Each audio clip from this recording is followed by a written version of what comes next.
Hey people, John here from Fast Films, and today we're going through a 2021 drama thriller movie called Lars and the Real Girl.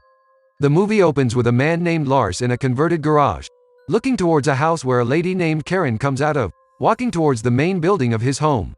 She walks towards his window and asks him to join her for breakfast. He declines and says he has to go to church. Then, she suggests that he joins her after church because he's not been seen for so long. He then agrees to have it with her when he gets back. She then goes into her bedroom to cuddle with Gus, who is her husband and Lars' older brother. Later in the church that day, Lars plays with a toy during the sermon as a choir girl notices him and giggles. They both meet outside after service, but he runs off home after acting awkwardly to her after she tells him that they will meet the next day at work. Karen, later in the house, is asked by Gus why she thinks Lars behaves like that. Gus thinks he wants to be left alone. In the next scene, Lars gets back home, and as Karen calls out to him, he goes straight into his house, neglecting his promise of having breakfast with them. After this, Lars leaves for work the next morning as Karen watches him from inside her house. At work, Cindy, his work colleague, teases him about Margot, their new colleague. Margot comes by to greet them, but she gets ignored by Lars. Later at night, as Lars gets home, he is double-crossed by Karen, who asks him to have dinner with them, which he agrees to. He comes to dinner with them, which he wasn't comfortable with all through. As he leaves, he requests his blanket and leaves with it. 6 weeks later, Lars receives a package that he seems very interested in. The next scene shows Lars going over to the main house to inform Karen and Gus that he has a visitor and he would like her to stay over in the house. Karen and Gus looked very happy about it. Later, that night, Karen and Gus express shock when they find out who Lars had brought to the house. Apparently, she is a doll who goes by the name Bianca. Lars awkwardly explains that she's shy so she can't talk, hence, he talks for her.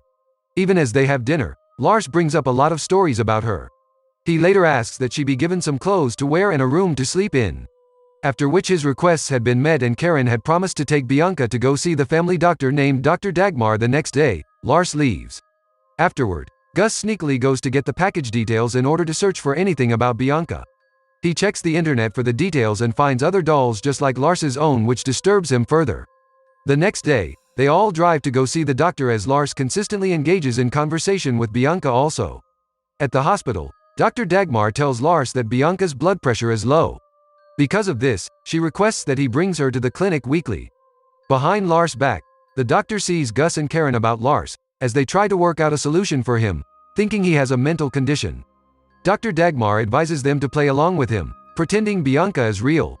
On another morning, Gus really puts it out to Lars over breakfast that Bianca is a big plastic thing and she's not a person. This doesn't get to Lars as he leaves for work almost immediately. At work, Lars receives an invitation letter from Cindy to her party. Later, Margot walks up to his table as she returns a toy she picked from another table and asks Lars if he will attend the party, to which he agrees, confirming that he'll bring his girlfriend. Lars asks Cindy if he can bring his girlfriend, Bianca, to her party and she gives her consent to it. Meanwhile, at church, deliberations are being made on whether to allow Lars to bring his doll girlfriend to their service. They speak about the fact that Lars bringing a doll to church is uncalled for, especially as it makes it look as if Lars is worshipping a doll. Gus and Karen pled that Lars should be accepted and that he's a nice person regardless of whatever is happening to him. Mrs. Gruner shows her support for that by telling them that each and every one of them also has some weird parts of their own life and no one majorly complains about it. After all this, they ask the Reverend Father about the matter and he gives them his reply that whenever they are in such a situation, the question to ask is, what would Jesus do? So, Lars was allowed to come to the church service with Bianca. The next scene shows Lars and Bianca inside the church for service. After the service, the congregation welcomes her and gives her flowers, making it real enough for Lars. The next scene shows Lars and Bianca having a nice time at a place where Gus and his friends used to play. After that, he takes her to the doctor for a checkup. He sees Dr. Dagmar's husband in a picture and he asks about him, but she replies that her husband is dead. Meanwhile, Gus and Karen are still trying to find out what kind of illness is affecting Lars. At the hospital, Lars opens up to the doctor about Karen's character of always wanting to hug people with whom he's not comfortable and how it hurts his skin. Basically, this is what he feels when anyone hugs him, but he doesn't feel that way when he hugs Bianca. The doctor examines his skin and does a little checkup before they call it a day.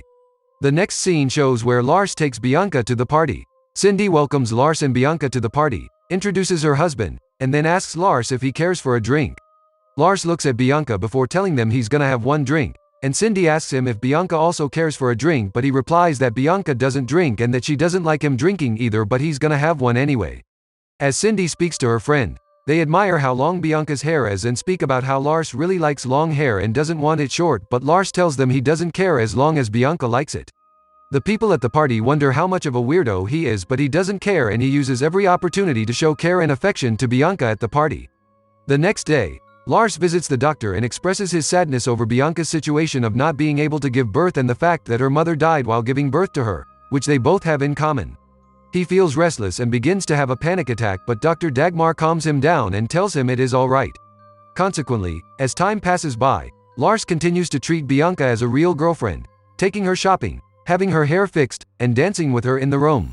Meanwhile, Gus feels he's the reason for what is happening to Lars because of the fact that he gives little attention to him, which has caused him to even order a doll fiancé. Karen pets him. After this, Bianca is seen going to a meeting scheduled for her, but it turns out Lars didn't know about it. This makes Lars angry at Bianca for planning an engagement and having to check her schedule before he could see her. He also feels abandoned, thinking Karen and Gus do not care. This causes a heated argument between Karen and Lars, where Karen tells him how hard it has been taking care of Bianca and that he's supposed to be grateful. In the next scene, at work, Lars tells Dr. Dagmar how he proposed to Bianca a week before, but she said no to his proposal after all that he had done for her.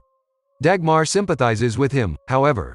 Later, as he takes Bianca to the woods that evening, Lars has a dispute with her. Regardless, he still keeps her company in the woods without muttering a word. The scene shifts to Gus later summoning the courage to speak to Lars about what he had done to him by leaving him alone with their heartbroken father while they were much younger. He then apologizes to Lars.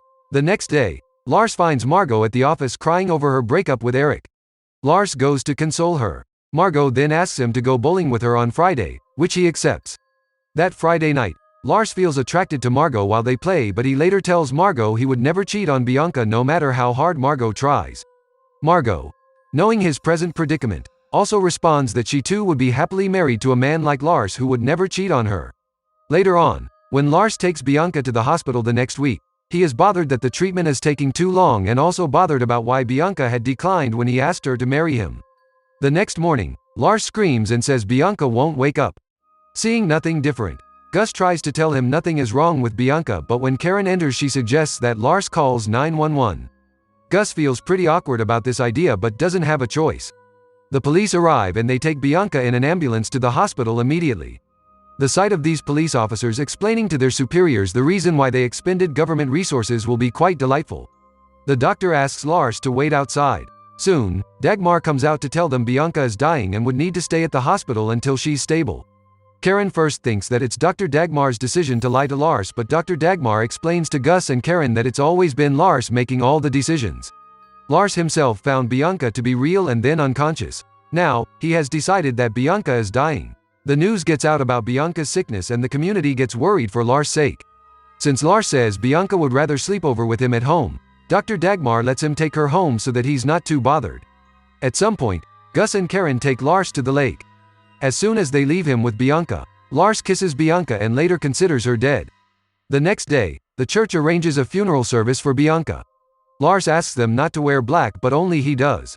He sobs when the Reverend's father speaks about Bianca's community service reputation. This actually is a touching story of this community's support for a challenged person, but it could also mean someone spilled some substance in the water supply depending on how you see it.